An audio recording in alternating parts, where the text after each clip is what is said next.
So today has created some reflection for me. This is one of the first times this has actually happened to me.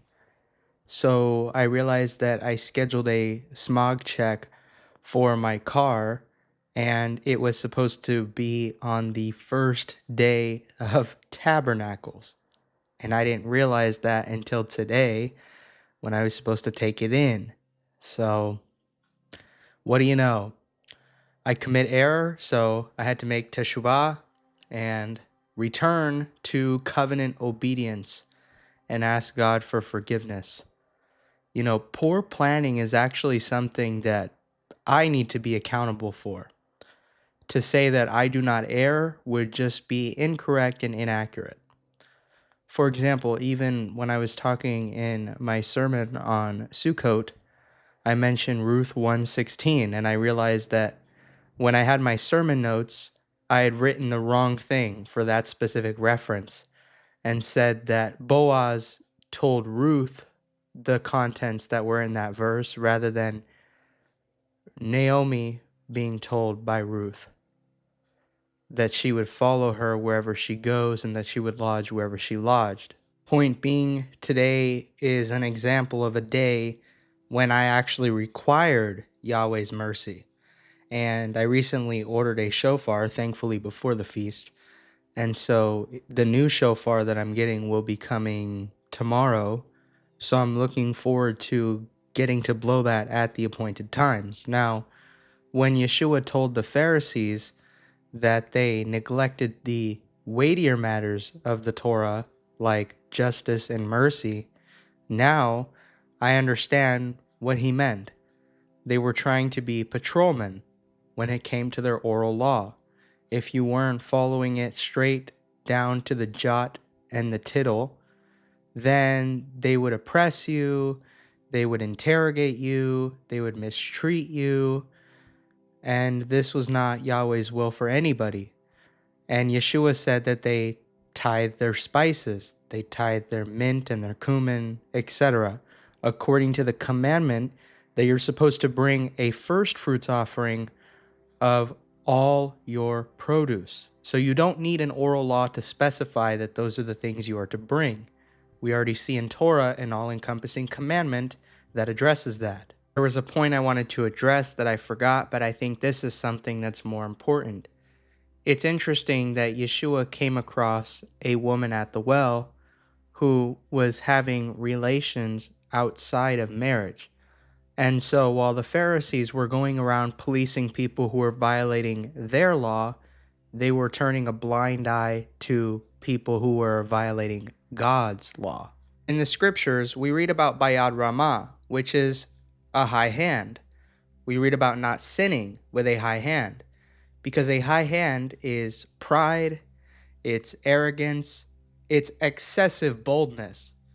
And we read about the negative consequences of it in the book of Numbers. We read in Numbers chapter 15 and verse 30, "But anyone who sins defiantly, whether native-born or foreigner, blasphemes Yahweh and must be cut off from the people of Israel." This is a person who thinks that their presumption usurps the Torah. Now, what do we know about the Israelites who came out of Egypt? Exodus 14:8 says, "Yahweh hardened the heart of Paro or Pharaoh, king of Egypt, so that he pursued the Israelites, who were marching out boldly, or with a high hand." Now, it is possible that the Israelites had a lot of confidence in Yahweh and in his ability to deliver them.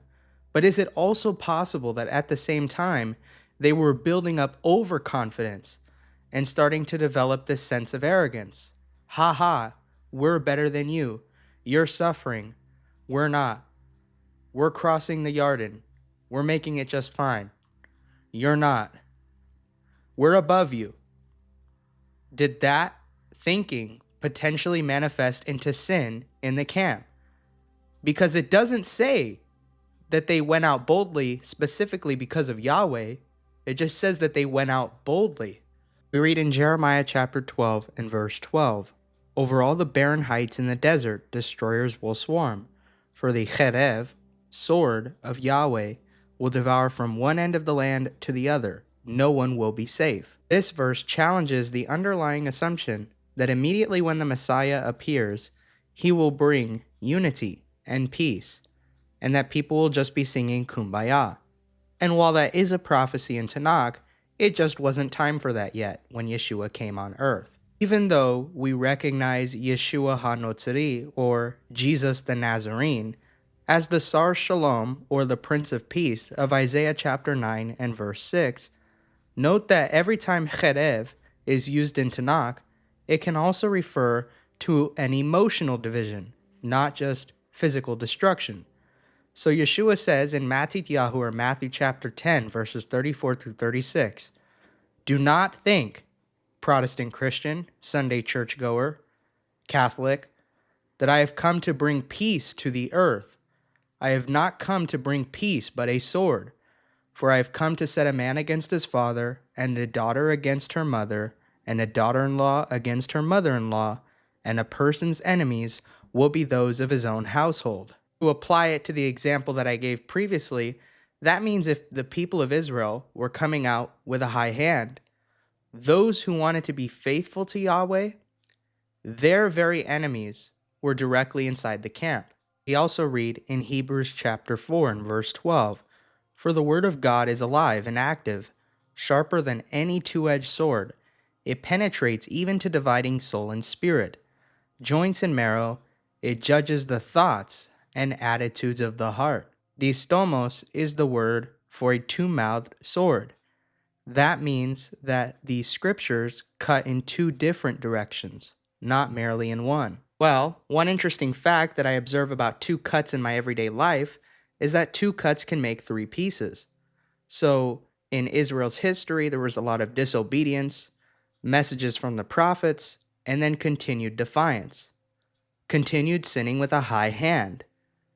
And so, what did that manifest in? Well, you had the northern kingdom of Israel, the southern kingdom of Judah, as well as the dispersed of the nation. So what do we know about groups of threes? Well, in Yeshayahu, or Isaiah chapter 19 and verse 25, we actually see the verse that's alluded to by Yeshua when he talks about the kingdom consisting of three seas of seed. And it says, "Yahweh Almighty will bless them, saying, Blessed be spiritual Egypt, my people, spiritual Assyria, my handiwork, and spiritual Israel, including those who are grafted in, my inheritance." So we see that when the Messiah comes back, riding on the clouds, that divisions will be reconciled, that no nation will bear sword against another, and that all will worship Elohim in spirit and truth. The good news is that there is no renoviction in the kingdom. And if you don't know what renoviction means, basically, when a landlord has apartment dwellings and they want to renovate them, they will kick out the tenants so that they can get the renovations done. Well, the Messiah will come, but he will not come until he's done building his kingdom. Is history written by the literate? What about the victors? Or is it sometimes both? Well, in the Hebrew Bible, we read that Yahweh will pour out his spirit upon all flesh. Now, the Hebrew word shafak, which means to pour, is speaking about Yahweh pouring out his spirit in the same way that liquid metal or water is poured out. And that's why the water libation ritual that was performed in Jerusalem at the temple was representative of Yahweh's spirit descending upon man. And when God pours out his spirit, we can listen to him, or not. We can continue to sin with a high hand. And for me, arrogance is a difficulty because of the academic mindset that I have. It's hard for me not to view someone as the lesser. It's hard for me to compute why certain people don't understand the things that I understand.